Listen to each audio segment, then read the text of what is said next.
Imagine um novelo todo emaranhado de fio. Toda vez que um desses fios é puxado, o nó aperta ainda mais. Nessa história, o enrosco mais recente é a prisão de Daniel Vorcaro, dono do Banco Master. Prisão feita em São Paulo, numa operação que investiga suspeitas de crimes envolvendo a venda do banco. Segundo a PF, Daniel Vorcaro tentava fugir pelo aeroporto de Guarulhos. Ele chegou de helicóptero, estava no terminal de aviação executiva e, de acordo com os agentes, pretendia pegar um jatinho com destino a Malta, na Europa.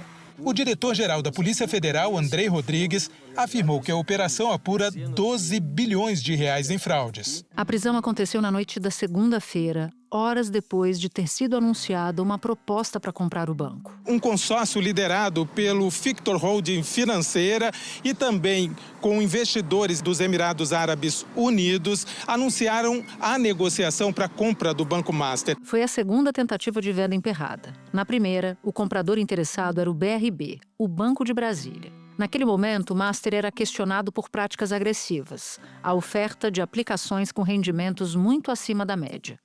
E havia dúvida se o banco conseguiria arcar com seus compromissos. A oferta do BRB, um banco estatal, era como uma boia de salvação para reforçar o caixa do Master.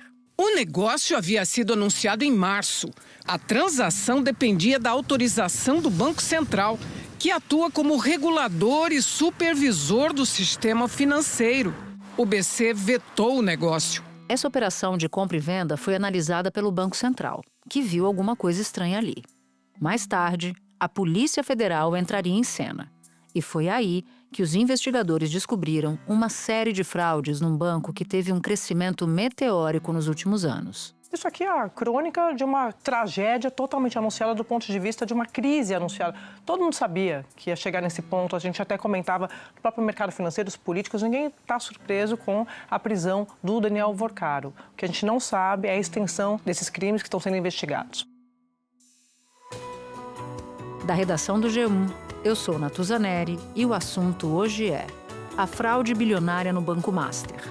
Meus convidados são Estevão Tayar, coordenador de Economia do Valor Econômico em Brasília, e Fernando Torres, editor executivo do mesmo jornal.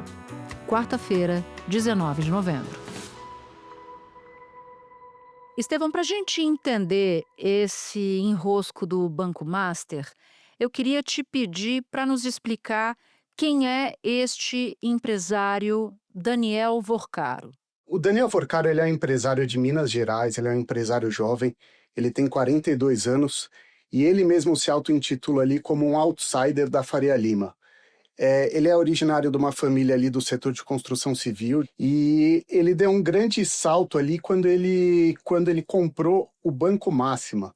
O Banco Máxima era um banco que estava em funcionamento até meados da década passada e faliu por causa de rombo de caixa, e o próprio Vorcaro decidiu assumir esse banco com outros investidores. Ele já era um empresário, mas não tinha o destaque que ele tem, e ele se juntou a outros investidores, comprou o banco em 2017, demorou ali, teve um trâmite todo de autorização do Banco Central que só foi sair em 2019, ainda com o nome Máxima, e aí em 2021 ele assumiu esse nome de Banco Master. A Operação Compliance Zero foi autorizada pela Justiça Federal aqui em Brasília para apurar os crimes de organização criminosa, gestão fraudulenta e gestão temerária. A Polícia Federal prendeu também Ângelo Antônio Ribeiro da Silva, um dos sócios do Banco Master, e 3 diretores da instituição: Alberto Félix de Oliveira Neto, Augusto Ferreira Lima e Luiz Antônio Bull,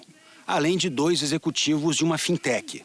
A PF cumpriu 25 mandados de busca e apreensão em São Paulo, Belo Horizonte, Salvador e Brasília. Os agentes apreenderam joias, um relógio e vinhos importados de alto valor. Os advogados de Daniel Vorcaro divulgaram uma nota e nela afirmam que desde o anúncio da venda do Banco Master estão à disposição para cooperar com as autoridades, fornecer informações e participar de audiências. Ele é um empresário também, ele transita ali no meio do futebol, ele é sócio do Atlético Mineiro e ele tem muitas conexões políticas e aí com todo o espectro político. Ele tem interlocução ali com o senador Ciro Nogueira, que é presidente do PP. Parece que eles são bem próximos, né? Eles são bem próximos. O presidente da União é Antônio Rueda, mas também ali gente do governo, ele é próximo do ministro Rui Costa, da Casa Civil, que é um homem de confiança do presidente Lula. O governador aqui do Distrito Federal, Ibanez Rocha. O governo do Rio de Janeiro, por exemplo, por meio de fundo de previdência, já investiu alguns bilhões em fundos de investimento do banco. Então, ele é muito próximo desse mundo. E isso chama muito a atenção, porque ele se vinculou a políticos de direita e de esquerda, não parecia ter muita ideologia, me corrija se eu estiver errada. E o caso dele é um caso muito impressionante de subida meteórica, que normalmente no Brasil não acontece sem conhecer as pessoas certas. Faz sentido o que eu estou dizendo? Sim, ele precisou ali, ele precisou circular muito para Brasília ali, por Brasília, para conseguir, enfim, autorizações para negócios. Isso está muito bem documentado numa matéria da revista Piauí, que saiu no ano passado, e ele sempre foi um jeito que ele encontrou de figuras extremamente poderosas aqui em Brasília, ele se aproximou delas como forma de expandir seus negócios. A PF investiga a atuação do Banco de Brasília com relação à aquisição de carteiras de crédito que significavam 30% de todos os seus ativos, circunstância que configura indício relevante de que a instituição pública buscou amparar o Banco Master em sua crise de liquidez. A polícia apura ainda as razões pelas quais o BRB desconsiderou irregularidades graves nas operações. A decisão aponta que as transferências vinham sendo realizadas desde 2024, mesmo diante das ressalvas formuladas pelo Banco Central, bem como dos reiterados pedidos de informações e de monitoramento dirigidos à instituição. E que, nesta hipótese, há indícios veementes da prática do crime de gestão fraudulenta dos gestores do BRB em conluio com os diretores do Banco Master. A decisão destacou que a substituição entre os créditos BRB Master ocorreu por pura camaradagem. Bom, eu quero agora passar para um outro elemento da nossa conversa, que é a própria ascensão do Banco Master. Um banco que começa pequenininho, mas que logo começa a chamar a atenção do setor financeiro e do Banco Central, que fiscaliza o sistema financeiro.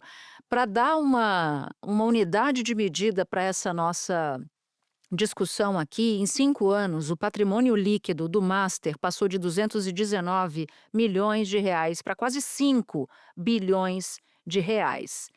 Que tipo de estratégia permitiu isso? Olha, essa foi uma estratégia muito agressiva enfim, que teve uma série de ramificações que a gente está vendo agora. O que ele fazia, basicamente, existem os certificados de depósitos bancários, que são aqueles títulos que o correntista empresta dinheiro para o banco e o banco paga de volta para o correntista depois. Só para eu ver se eu entendi. Você me empresta um dinheiro aí e eu vou te pagar uma taxa de juro para que você consiga fazer um bom negócio maior do que o restante do mercado está praticando, é isso? Exatamente, é isso. E eles são títulos, assim, super disseminados no mercado, porque eles são seguros, são práticos, eles têm diferentes opções de rentabilidade, são títulos líquidos, você consegue se desfazer. Só que a estratégia do Banco Master foi de sempre pagar uma taxa nesse CDB muito acima da média do mercado. Eles pagavam ali, varia, mas uma média de 140% do CDI, que é outro título que é super seguro, e os outros bancos pagam algo muito mais próximo do 100% do CDI, então tinha uma diferença muito grande ali. Isso atraiu muitos investidores para o Banco Master, mas com o tempo isso começou a chamar a atenção do mercado, de outros agentes do mercado. Essa estratégia de pagar um retorno muito elevado, ela tem um risco. Começaram a surgir dúvidas sobre se o Master ia conseguir honrar aquilo. E essa estratégia foi muito baseada num fundo que chama Fundo Garantidor de Créditos. É um fundo que as próprias instituições financeiras criam. Ele é privado, ele tem atualmente 160 bilhões de reais E ele serve justamente para cobrir calotes, enfim, bancos que quebram, dívidas com os correntistas. Só que esse fundo, ele estabelece um limite de R$250 mil por CPF ou CNPJ do investidor. Ou seja, tem um limite ali.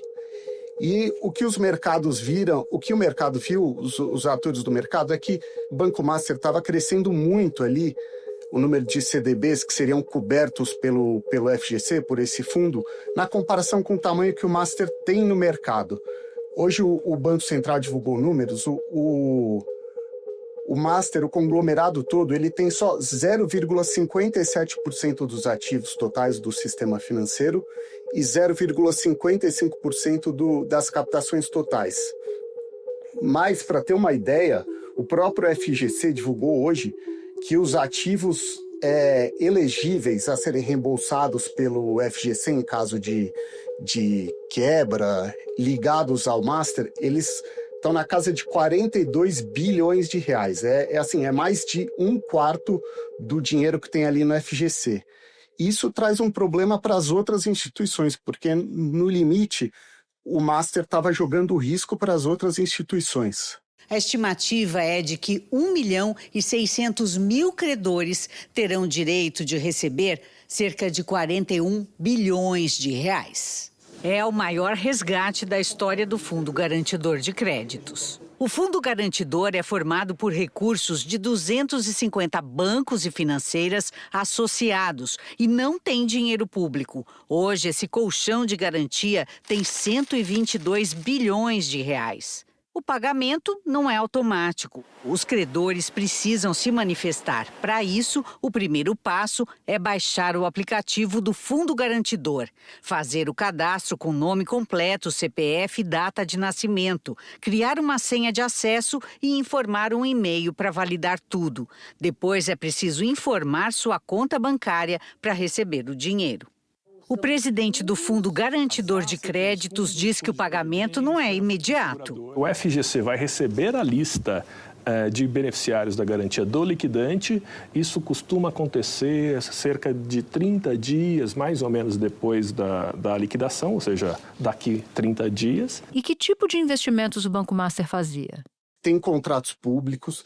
Ele também investiu em empresas e setores que sempre foram...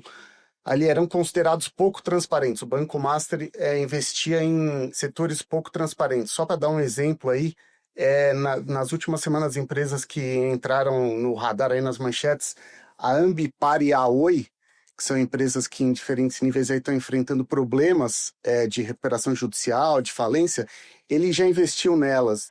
Bom, no fim de março agora, o Banco de Brasília, que é o BRB, um banco público, surpreendeu todo mundo ao anunciar que ele queria comprar a maior parte do Banco Master.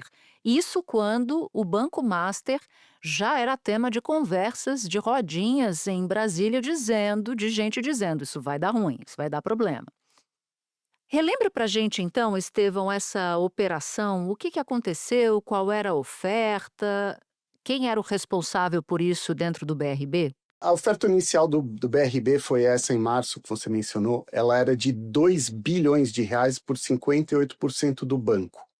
O BRB falava muito que tinha foco, que era uma maneira de se expandir nacionalmente. O próprio governador Ibanez Rocha falava que a operação se justificava, os técnicos do banco também. O presidente Paulo Henrique, ele se justificava. Tinha até cálculos que eles falavam que o governo do Distrito Federal falava que ia trazer de dividendos para o Estado com essa operação. E era muito calcada nessa estratégia de expansão nacional do BRB. A proposta ela foi feita em março. O Conselho Administrativo de Defesa Econômica ele aprovou inicialmente a operação, porque ele não viu problemas concorrenciais, mas o Banco Central ficou muito mais tempo ali analisando. Foi um processo longo de 5 meses, que passou por várias diretorias, ali várias áreas. Teve a diretoria de fiscalização, de organização do sistema financeiro e resolução. São técnicos que acompanham esse assunto de perto e faz tempo. E no fim, eles acabaram por inviabilizar essa operação. Ao longo desses 5 meses, a proposta do BRB mudou várias vezes, ela foi ficando menor, eles foram excluindo ali alguns ativos problemáticos dessa operação, justamente para tornar mais palatável ao Banco Central, para ver se o Banco Central aprovava. Mas não foi suficiente. Assim, o Banco Central, no fim, ele julgou que a operação não se sustentava em termos econômicos, financeiros, e vetou. Foi em setembro isso. Bom, acabou que essa operação do BRB chamou muita atenção e jogou muito holofote sobre o Master. E aí o Ministério Público entrou na dança e disse: tem cheiro de coisa estranha aqui, vou pedir mais informações. O Banco Central também disse: me dá mais informações sobre essa operação e eu quero ver qual é que é. Eis que o próprio Banco Central notou que a papelada que dava sustentação para as operações que o Banco Master dizia que tinha era uma papelada que foi meio que aprontada às pressas. Assim diria a Polícia Federal depois. A PF, então, entra nessa história e começa a fazer uma operação conjunta que deságua nessa de hoje, que é a Compliance Zero. O que os investigadores descobriram? Hoje dá para dizer que essa crise passou de patamar, porque assim, subiu de patamar. Porque se antes era uma crise ali de um banco jogando no limite ali do risco, agora o que Polícia Federal, Banco Central, Ministério Público, o que as investigações indicam é que o Master estava criando ali créditos falsos na casa de 12 bilhões de reais para o BRB para justificar a operação. A PF identificou que o Banco Master emitiu aproximadamente 50 bilhões de reais em títulos de CDBs, prometendo juros acima das taxas de mercado. Segundo a investigação, 12 bilhões de reais estariam descobertos porque ativos da empresa, como imóveis e capital próprio, têm baixa liquidez, ou seja, o banco teria dificuldades para vendê-los. Para passar ao mercado a impressão de que não tinha problema de liquidez, o Master simulou ter aplicado parte dos 50 bilhões de reais em ativos que não existem, de acordo com a PF, comprando créditos fictícios de uma empresa chamada Tirreno. O Master não pagou nada por essa compra, mas logo em seguida vendeu esses mesmos créditos ao BRB, que pagou 12 bilhões e 200 milhões de reais pelo negócio, sem documentação, para socorrer o caixa do Banco Master. Bom, na segunda-feira eu estava no ar quando chegou, na Globo News, quando chegou a informação de que uma holding chamada Fictor tinha apresentado uma proposta para comprar o Banco Master. Como é que essa holding entra na história e quem é essa holding? A Fictor é uma holding que ela fica em São Paulo, ela é uma holding pouco conhecida, ela não é um grande player, ela tem ali investimentos em indústria alimentícia, serviços financeiros, inclusive infraestrutura, tem negócios no Brasil, nos Estados Unidos, na Europa, mas ela é uma holding recente, ela não, de alguns anos para cá, ela não é um grande player. E ela surgiu, pegou meio todo mundo de surpresa ali com esse anúncio, ele foi feito ontem, seria um aporte de 3 bilhões de reais no Banco Master que eles estariam oferecendo. Pelo que foi divulgado ontem, o Vorcaro sairia de vez do Banco Master e ele iria se desfazer do negócio e passar para frente. Estevão, muito obrigada por ter topado conversar com a gente aqui no assunto. Bom trabalho para você. Eu que agradeço, Natuza. Espera um pouquinho que eu já volto para falar com Fernando Torres. Fernando, e o Banco Master? Por que ele passou tanto tempo fazendo essas operações que agora são muito questionadas sem que houvesse uma ação mais contundente do Banco Central? O que aconteceu? Dá para dizer que o Banco Central cochilou nessa história?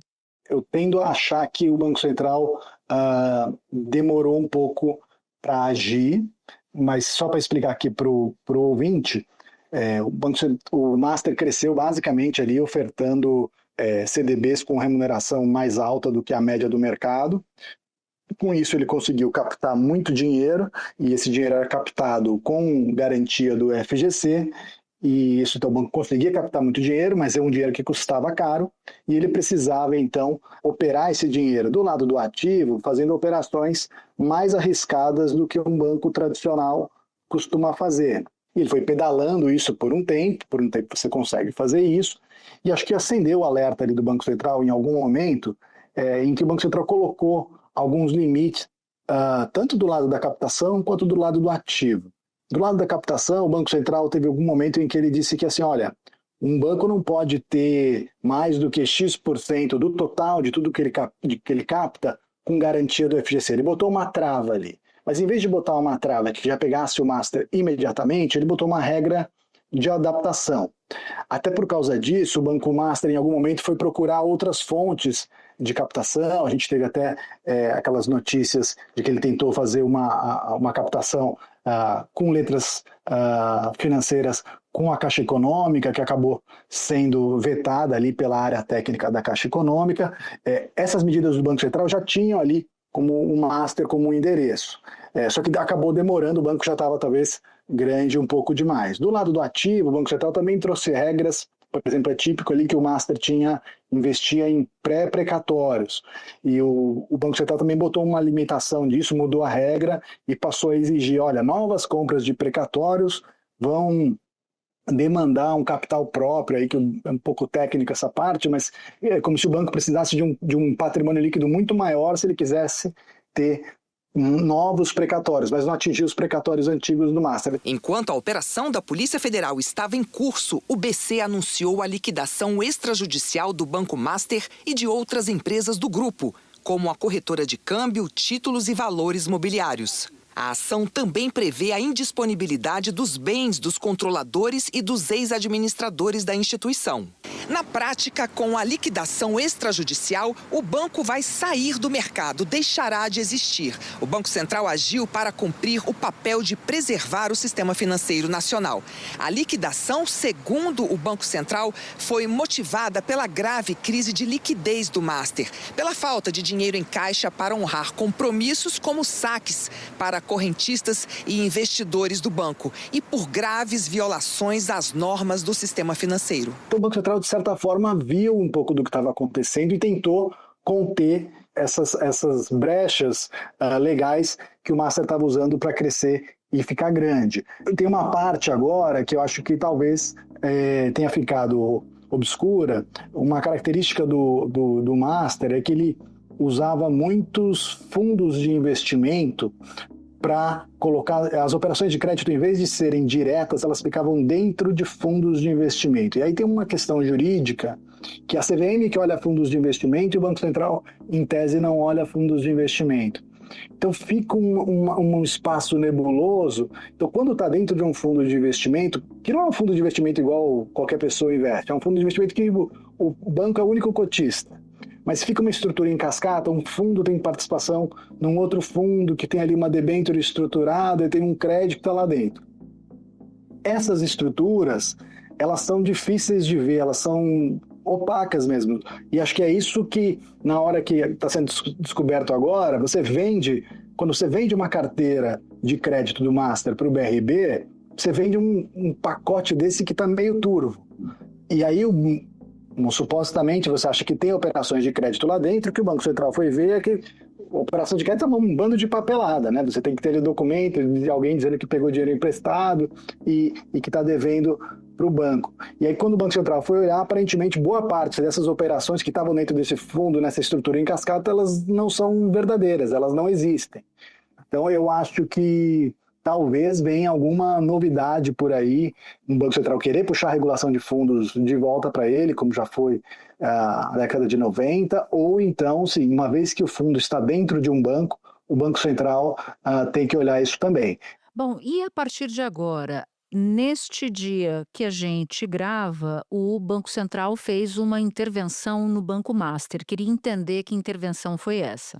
São alguns CNPJs ali do Master, né? O Banco Master de Investimentos, o Banco Master SA, quando o Banco Central decreta essa liquidação extrajudicial dessas entidades e também ali da corretora, ele nomeia um um liquidante, em que esse liquidante vai ficar responsável por, de um lado, passar para o Fundo Garantidor de Créditos ali a lista de pessoas que têm dinheiro para receber e para o Fundo Garantidor de Créditos pagar, e do outro, fazer um pente fino do lado do ativo para saber desses 60, 80 bilhões de reais que o Master diz que tem de ativos, o que existe de verdade e começar a vender, né? Vender, fazer dinheiro com esses ativos, repassar para outros participantes de mercado, para pegar esse dinheiro e devolver pelo menos uma parte, o que for possível, para o Fundo Garantidor de Créditos. E tem um pedacinho ali que é o banco múltiplo, que tem a will financeira. Nesse caso não houve liquidação extrajudicial, foi decretado ali um regime de administração temporária, em que se deve tentar vender a will sem precisar passar por esse processo de liquidação, que costuma ser demorado, né, custoso. Então, se houver uma solução de mercado que alguém compre a will sem precisar passar por esse processo, é melhor para todo mundo. E o que acontece com mais de 1 milhão de pessoas que têm dinheiro lá dentro? O FGC divulgou, né, 1,6 milhão de pessoas que têm para receber até o limite de R$250 mil, o FGC deve pagar. Então, muita gente, né, a gente está falando aqui esse número enorme de pessoas, comprou ali a CDB do Banco Master via corretora, via plataforma de investimentos. Se você tinha até R$250 mil, incluindo os rendimentos desse período até a data de ontem, você deve receber esse dinheiro de volta. Nos últimos anos, o FGC fez um trabalho ali de digitalização e automatização desse tipo de processo. A expectativa, eles não fazem uma promessa, né? Mas a expectativa é de que em cerca de um mês, esses investidores vão conseguir receber o dinheiro de volta. Então a pessoa precisa baixar ali o aplicativo da FGC e, por enquanto, aguardar a lista dos credores, né, dessas pessoas, vai ser enviada pelo liquidante dos bancos para o FGC, e o FGC vai lá ordenar essa lista e vai depositar então na conta de todo mundo. Agora, quem tinha mais do que 250 mil, aí fica sem essa diferença. Então, por exemplo, se você tinha 300 mil, 250 mil, você vai receber os outros 50 mil, não. Se você tinha 1 milhão, só vai receber 250 mil. E grandes investidores, fundos de pensão, regimes próprios de estados, municípios, esses realmente vão ficar sem o dinheiro. Investidores de instituições como fundos de pensão e seguradoras também não têm cobertura do FGC e também entram na fila do processo de liquidação. É o caso dos fundos de pensão de servidores de pelo menos 5 municípios paulistas e do Rio Previdência, dos inativos do Rio de Janeiro. Em nota, o Rio Previdência disse que o investimento no Banco Master foi de aproximadamente 960 milhões de reais e que o pagamento de aposentadorias e pensões está garantido. E aí vão ter que depender do processo de liquidação para ver se sobra algum dinheiro para receber. Fernando, muito obrigada por ter topado conversar com a gente aqui no assunto. Bom trabalho para você. Eu que agradeço, Natuza. Se você ouviu o episódio até aqui, eu vou te fazer um convite. Baixar o aplicativo do G1 no seu celular. Por lá, você pode ouvir o assunto, claro, e pode também acompanhar todas as notícias do dia em tempo real e de graça. Este foi o Assunto, podcast diário disponível no G1, no YouTube ou na sua plataforma de áudio preferida. Comigo na equipe do Assunto estão Mônica Mariotti, Amanda Polato, Sara Rezende, Luiz Felipe Silva, Thiago Kazuroski e Carlos Catelan. Eu sou Natuza Neri, fico por aqui. Até o próximo assunto.